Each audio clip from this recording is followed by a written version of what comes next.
We are live now. Okay. We are live now. Hello, everyone. I am not your usual host. I'm Covarrubias and Michelle. I'm Michelle's friend, and she had to step out for now, and not. She's not going to be able to host today, so I'm going to be your host for now, for today. For today. So we have Bonita in the house. So do you want to introduce yourself? Tell us who you are, what you do. What are you excited about today on this fine Friday? Yes. My name is Benita Grant, and I own Cure My Credit Scores. I help people get their credit scores up so they can buy houses and create generational wealth. That's what I do. That's so cool. Where are you tuning in from? I am in DC. In DC. So you're in the future. So it's what, 10, 11, 12, 1 p.m.? Yep, it's 1 p.m. Nice. I'm in California. Oh, So okay. I'm in the it's future. 10 a.m. Nice.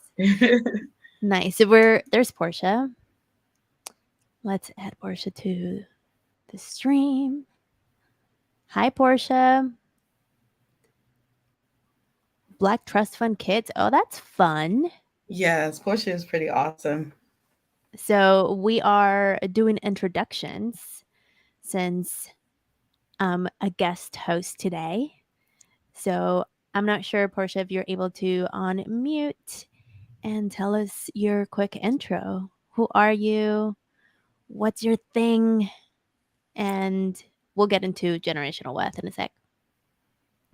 Um, and what are you excited about?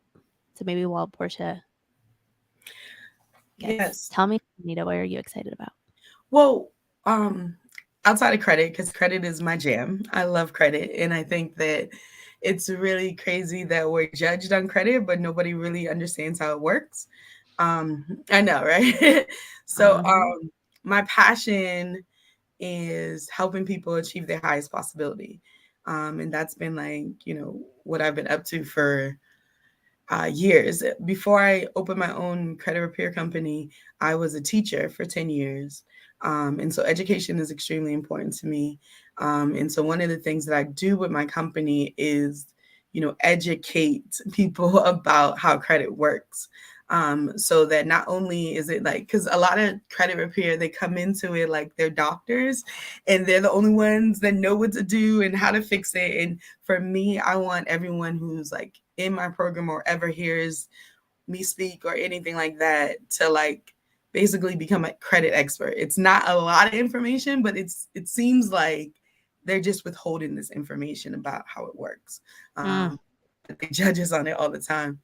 Outside of credit repair, one of the other things I'm super passionate about um, is real estate.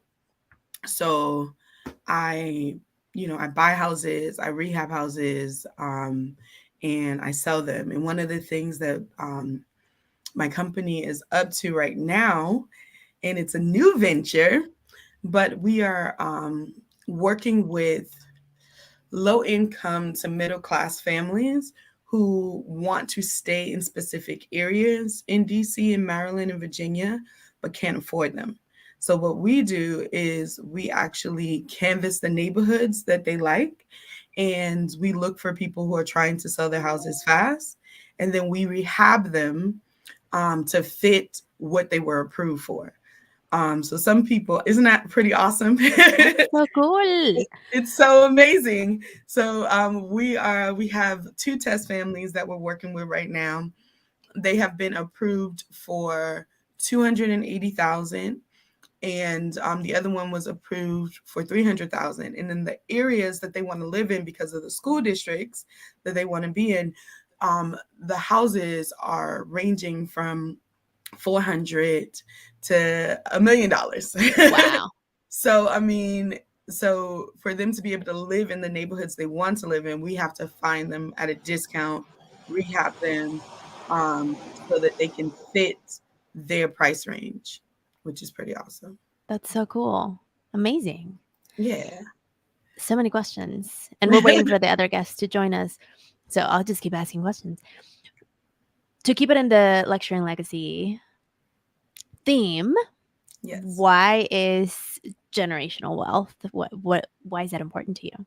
And all your work, because I feel like it's, all Yeah, weaved it's in. all tied in. Yeah. I'm a Sagittarius, so I like to travel. Mm. And I traveled a lot when I was younger in my 20s. I've been to every continent outside of Antarctica. And I think I counted last, it was like 31 countries that I've been to. Yeah. And one of the things that I realized when I was younger is that in a lot of places, there is just rich and poor, Mm. and poor. And one of the ways that United States is pretty amazing is that there's a middle class and there's opportunities for you in one generation to move from poor to rich or poor to middle class. In a lot of other countries, um, it's not an opportunity. Like whatever you were born into, that's what your family stays into, and that's where you go. Education isn't as um, education and opportunities aren't as prevalent in other places as they are here in the United States. And so for me, one of the ways that in every country I went to, um, that people become in the middle class or in the rich category is through home buying, is through owning properties, right? Mhm. You can change on one property, literally on one property, you can make yourself a millionaire, you know? So, and the fact that properties, get equity and it's like one of the best investments that you can actually make. A lot of people, you know, and it's still possible. It's still possible, right? New York is one of those places. I lived in New York for all of like 9 months. And For me, 9 months you, is 9 months. you did 9 months too? No, I said 9 months is 9 months. Yes, 9 months was enough. I was like, it was right after college. I got this great job. They were paying me so much money.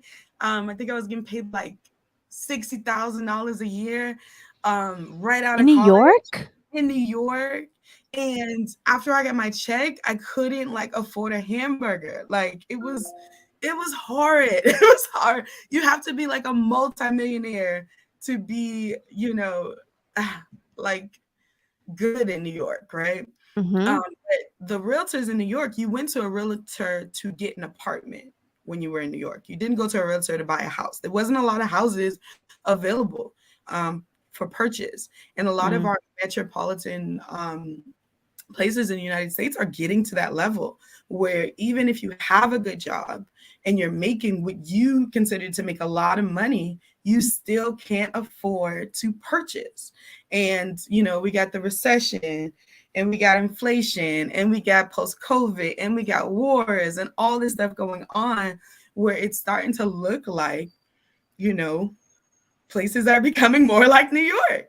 And so with my credit repair company, I'm always like encouraging people to run, go get that house. Don't wait until the interest rates go back down. Don't wait on all the rest of the stuff because things are going to happen where it's going to be even harder for you to purchase. Um, and so for me, it's really important. And this is why I started this new venture on helping people be able to stay in the neighborhoods that they want to stay into, Mm. um, with, because like one of the ladies that we're working with, she makes good money. She works in the bank, and I think she makes like $80,000 a year, but still can't afford her neighborhood. She can't afford to purchase in her neighborhood. Her child loves the school. She loves the school system. And the only way that she can get into that school system is to rent. And so she's actually paying close to $3,000 a month for rent. For That's a rent. mortgage. That's a mortgage. But if you're making 80,000, you can't even afford that mortgage. Yes. So with the what she was approved for, she would have to move almost like 40 minutes away from where she wants to live. And so it's just important to help families get into this game ASAP, and the game is Mhm. called generational wealth. The game is called get your house, buy your house, own your property. I don't remember what um, it is, but a lot of the laws that are created are around property ownership. Like Mhm. property ownership in the United States is a huge thing. It's a huge thing. Mhm. It really does provide you a lot of opportunities. Um, and so Would yeah, you say that I love that example with your client because is she a single mom? yep. So would you say that the housing, the buying housing space is made for dual income? At this point, It especially leans after on. COVID, yeah, especially after COVID, two incomes. But I've had clients, mother and daughter, buy houses together, sister and sister buy houses together. You just get more bang for your buck when you have dual income. Um, Right. That's my point. So your yeah. client who's a single parent with one income, that's why it kind of like adds a layer to Mhm. her challenge of buying a home on her own. Yeah. Yeah. And when you're paying $3,000 a month, it's hard for you to save for How that could you down save? payment. Yes. Hmm. When you're a single mom, so Dang. now you have to handle childcare and you have to handle, all the rest of that stuff so you can continue to work. Because why? Because schools get out at 2 or at 3, and nobody gets off their job at 3. You know what I'm Yeah, saying? So for it's sure. just set up. It's For it. becoming even more harder for people to move um, to the next level. Absolutely. And so since your thing is credit, and you mentioned in the beginning, a lot of people don't know how credit works. We just know that there's a number, a 3-digit number Yes. somewhere. Yes. Sometimes the credit card companies, like in your credit card, they offer those like credit monitoring or whatever. One thing Yes. that I have found is that those are not accurate. Well, very good. So it's not that they're not accurate, it's just that there are plenty of different equations that come up with scores. Okay. So yeah. So there's three different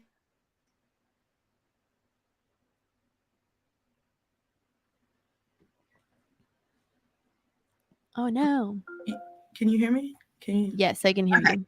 So Did there I is freeze or you freeze? both of us froze for a second. Okay. We're back. So there's three different scoring systems: your mortgage scores, your credit card scores, and your auto loan scores, right? And so a lot of times you get your scores from your credit cards, and those are your credit card scores. Okay, so if you go to Credit Karma is going to give you your Vantage score, which is based on your credit card score. That's why when you go to Credit Karma, they're always saying that you can be approved for this credit card or this credit card, this credit card, because they're scoring you on how you can be approved for a credit card. Credit cards are, Mm. $200 to $30,000, right? So a mortgage, they're seeing if you can be approved for 50,000 to $1 million. So they're going to score you different when it comes to a mortgage score. Usually your mortgage scores are a lot lower than your credit card or your Credit Karma scores because they're seeing if you can be approved for $200 to $30,000. It's just a different Right. scoring metric. Um, and the funky thing about it is, even within the three different scoring systems, they have different equations that they choose to use, right? So Bank of America is a more conservative bank than like Navy Federal, right? So if you go today to Bank of America and get your mortgage scores, they're most likely going to be very different from when you go the same day to Navy Federal and get your mortgage scores. Yes, because their boss's boss decides what scoring metric they're going to use for what products that they're pushing out, what mortgage products they're pushing out for So that it's all a time. game. It is all a game. It's a video game. It's a game. But one way to jump your scores very quickly and be good in all the scoring systems, it has to do with your credit cards. Okay. So your so 35% of your score has to do with your payment history, like how you pay your bills. So Mm-hmm. anything negative on your credit report, like late payments, charge-offs, collections, foreclosures, anything negative factors into that 35%. Whenever you're paying your auto loan on time, your mortgage, your credit card on time, it also factors into that 35%. So on time payments and anything negative goes into that 35%, right? But it's not equally leveled. They really want you to be at the 98th percentile in that 35%. So what that means is if you have 100 on time payments, if you get one late payment and you have 100 on time payments, your scores may drop Mm-hmm. 20 to 50 points. If you get two late payments and 100 on time payments, your scores may drop 100 points. Yes. So it's not equally, they want you to be in the top 98 percentile in this 35%. Okay. So 35% just has to do with how you pay your bills. 30%, which is almost equal, which is the second biggest part of your credit score, has to do with your credit card balances. Not you Mm-hmm. paying your credit cards on time, your credit card balances, right? So if let's say you got $1,000 credit card and you went and spent $500 on this card, you'd be at 50% utilization of the card. Anytime you're above 30%, it hurts your credit. When the closer you are to the limit, the more it hurts your credit. You being over the limit on a credit card damages your credit as bad as like a bankruptcy would. That's how much it kills your credit, being over the limit.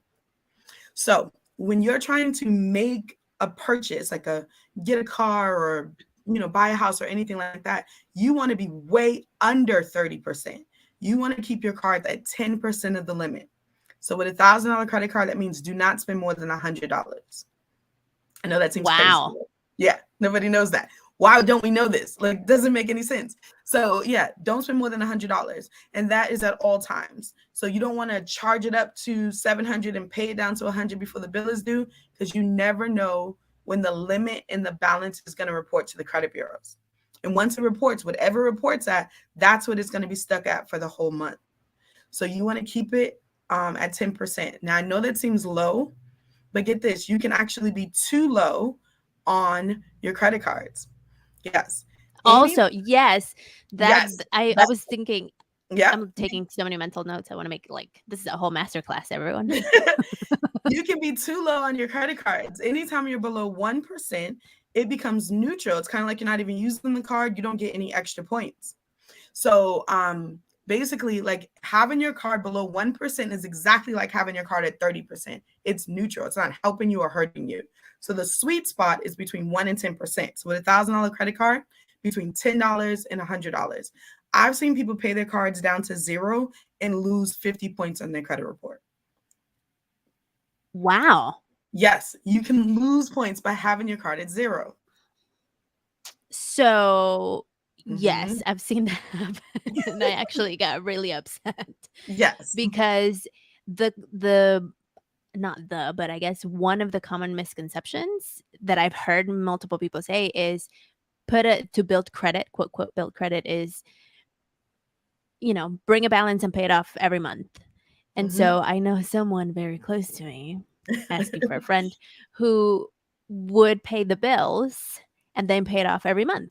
Because it was like, if you have $100 bills, then you just pay with a credit card to build the points, and then you have the money to pay, so you just pay it off, and then the credit kept going down, Yeah. the credit score. So yeah, they're testing you every month and they're seeing if you're actually using the card and you're keeping a small balance. So to get the most points, you need to keep it between 1 and 10%. Now there are two exceptions. One is if the card is a store card, like a Macy's card or a gas card or something like that. If it's a store card, you can keep it at zero to 10%. Now, a lot of people say, oh, my grandmother has 800 credit scores and she pays her cards off every month. Well, when your credit card, that one credit card is older than 7 years, at that point they trust you and you can pay it down to zero. But when it's And because under she probably has 7 years, that Nordstrom card at zero.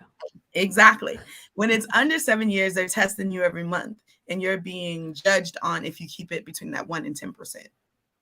And so is this how they play you when you all of a sudden, people say you wake up and you're like, "Oh, now all of a sudden I have, $10,000 more in my credit limit." Yes. So no, $10,000 more on your credit limit means that you're actually doing good. When you keep your credit card limits low and you build your credit scores up, they trust you with more money. And before you know it, that $1,000 credit card will turn into a $2,000, $3,000, $10,000 card, and you want that. You want high limit credit cards because if you had a $10,000 credit card, you could use between $100 and $1,000 a month and still have good credit. But when you keep your credit cards low, like people, you know, I've had clients, they come in and their credit card is 5 years old and the limit is still $300. The reason why the limit is still $300 is because they're going over that 30% too often that this bank doesn't trust them with more money. Because if you've had a card for 5 years and you follow this procedure between 1 and 10%, within 5 years, that $300 credit card will be $5,000, $10,000 because they're going to keep raising your limit without you even asking. And that's what you Mm-hmm. want. You want to show them that you can handle a lot of money without having to depend on it. And in their mind, you're It's equitable. depending on it. You're depending on it to get through the month if you're spending too much on it, if you're having the balance be too high.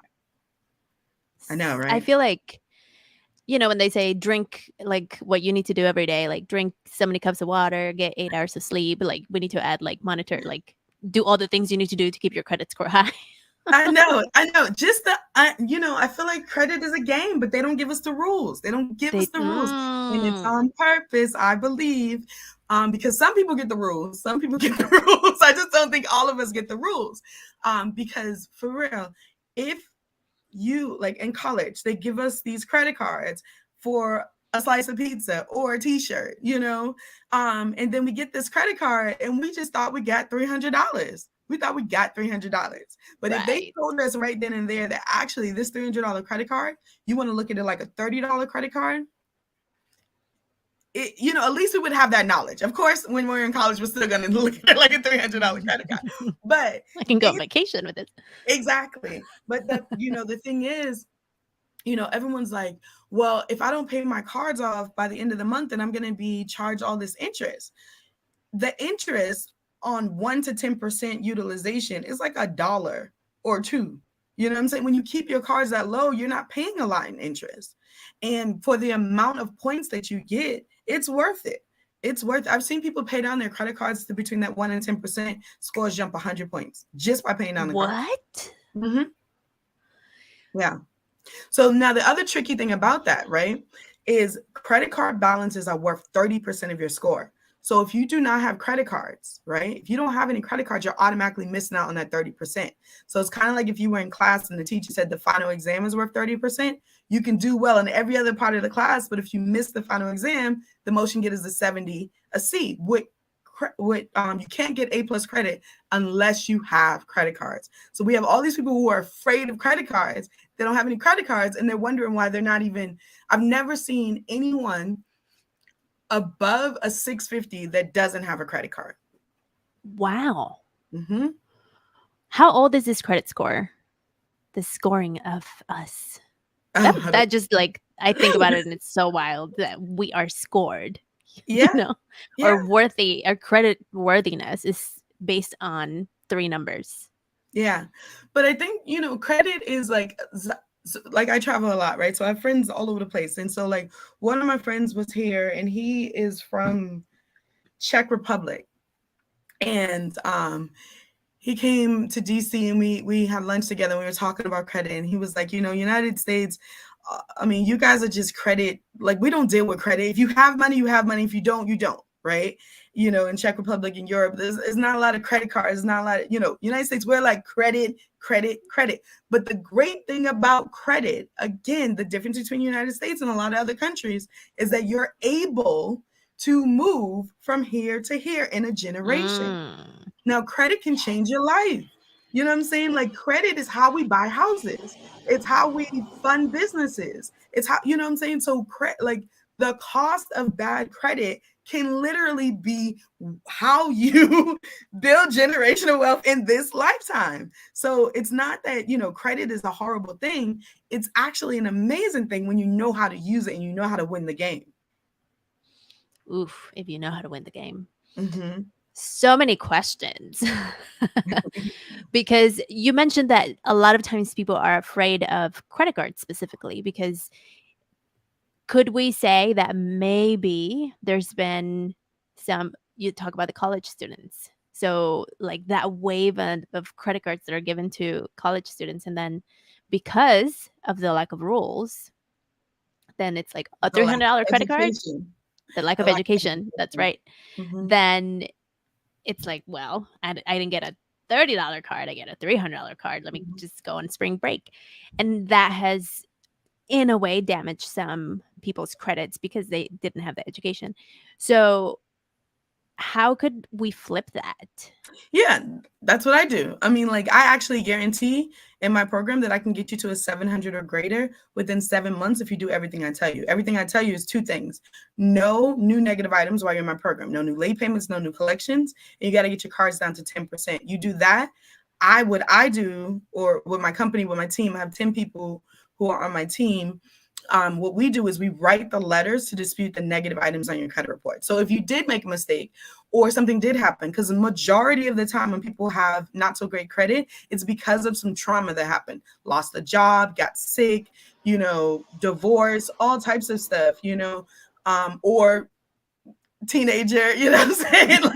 The trauma. Predatory credit cards during Yes. college. Yeah. So it's not like people have bad credit because they're bad. It's just that there was something that happened and they couldn't keep up with it, you know?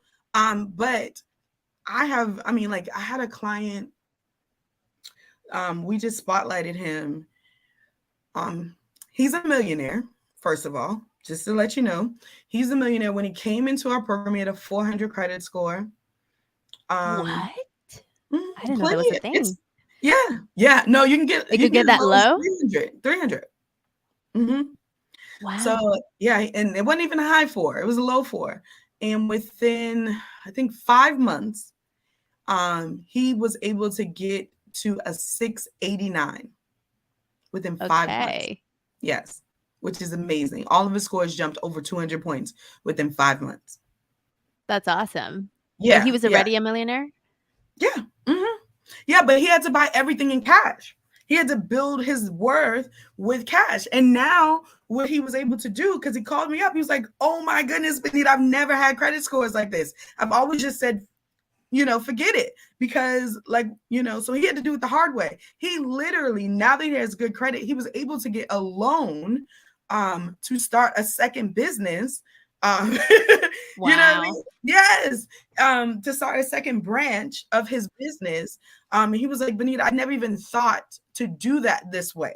I was just like, okay, I'm gonna have to make this much more so that I could start that. He's like, no, now I can get a loan and have my dreams happen like this, as opposed to and that's the Pushing and great thing pulling, yeah. about, yeah, that's the great thing about credit, is that you can like have doors open, you know, um, within months.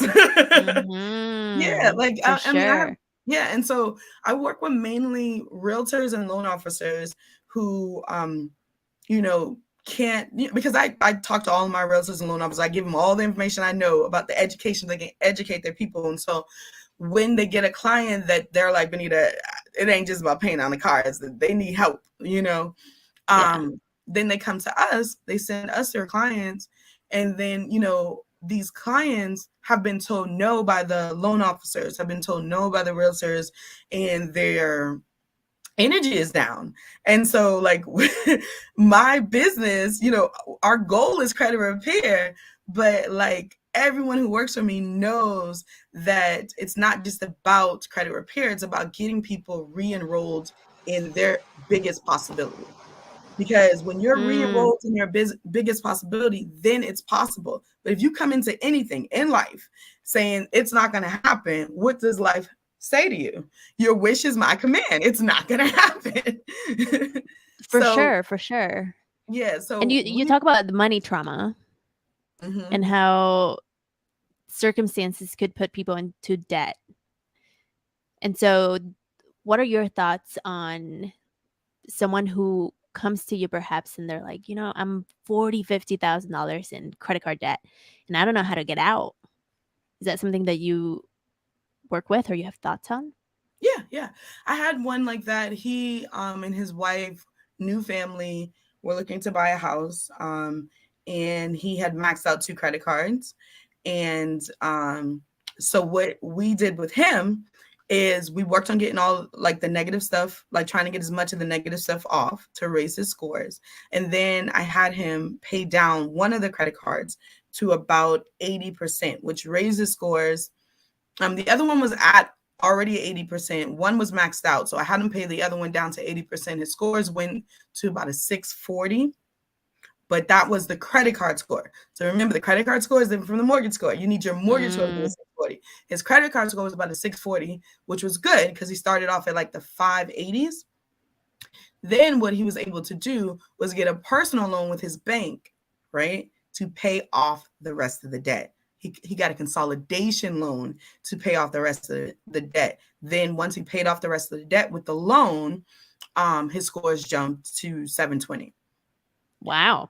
Yes. So instead of paying, having all these credit cards maxed out, he was able to take that loan money, pay down the credit cards, the score, the weight of the credit cards lifted and his scores went up. And then he was able to purchase his house Because with he his wife. then had one payment for his personal loan. He had one payment. Remember, well, I didn't explain this, but paying a car note or loan is good.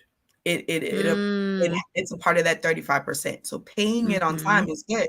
Your credit card payments happen with the 35%, but the limit versus the balance is what is that 30%.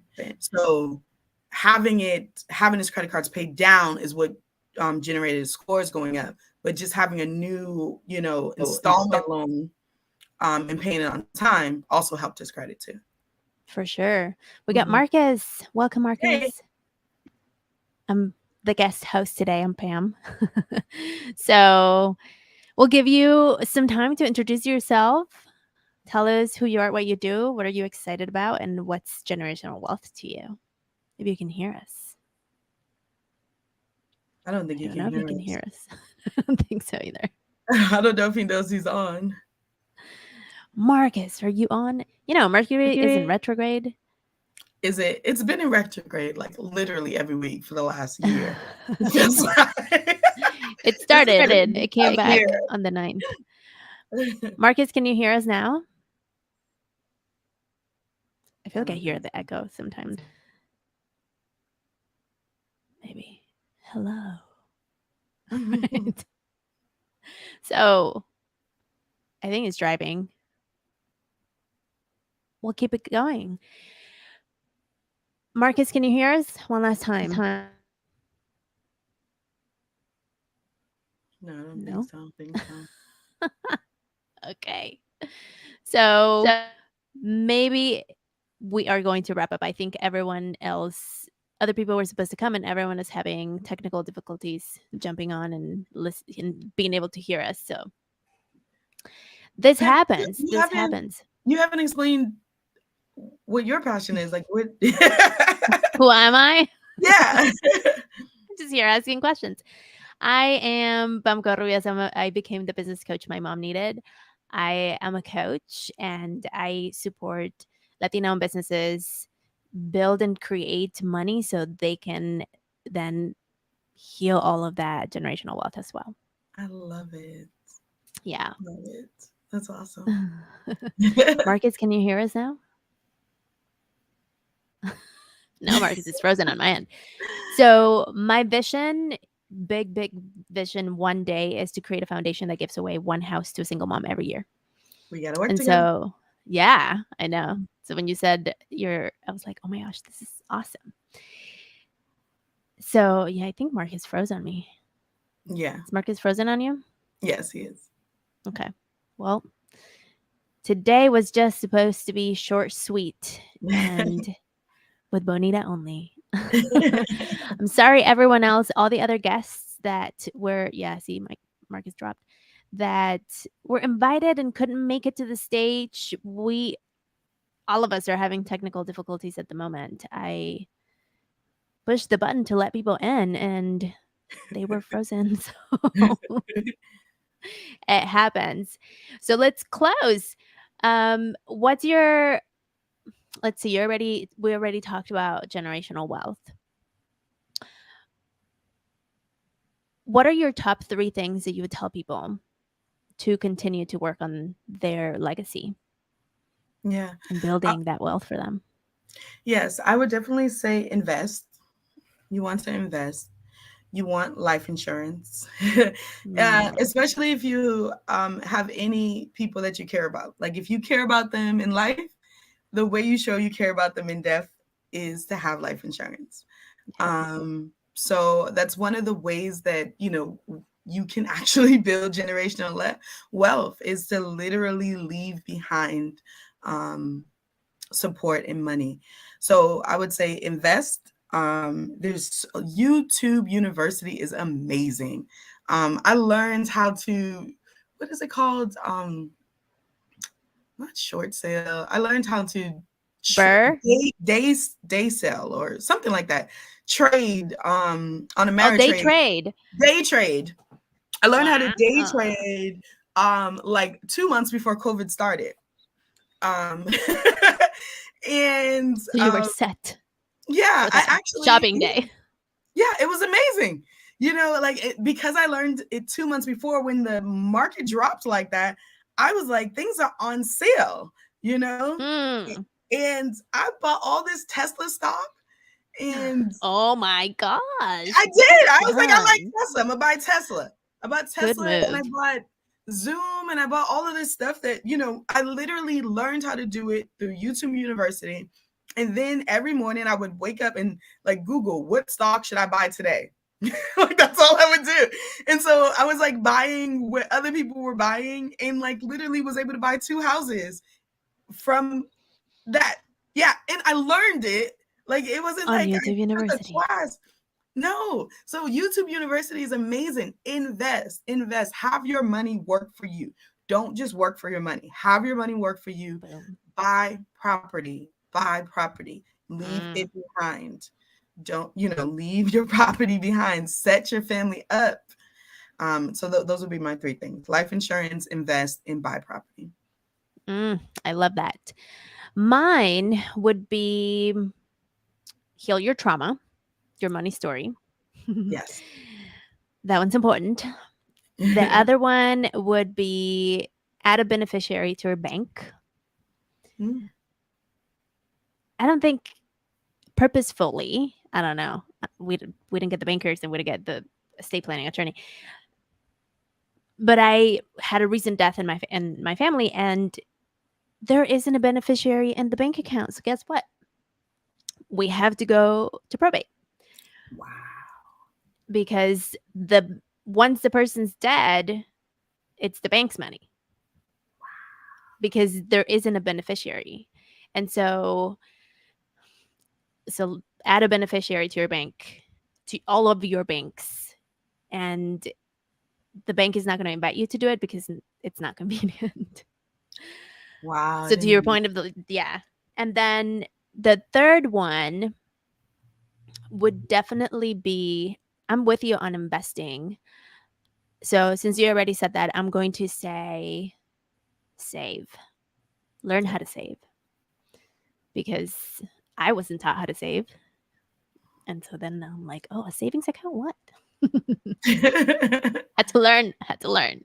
Yeah. Yeah. Okay. Well, Bonita, it was great talking to you. It Thank was you great so much talking to you for too. And we gotta talk more because for let's do sure. this. Let's give Yes, out yes. houses. You get a house. You get a house. I know. Somebody like send me that meme of Oprah. Like it's gonna be like a house. Yes, for sure, for sure. Thank you so so much, and Thank we'll see you you. next time. Thank you everyone else. Sorry to the other speakers who couldn't join, and stay sane with this Mercury. Go Yeah. build your legacy. Bye Yeah. everyone. All right. Have a good one. You too.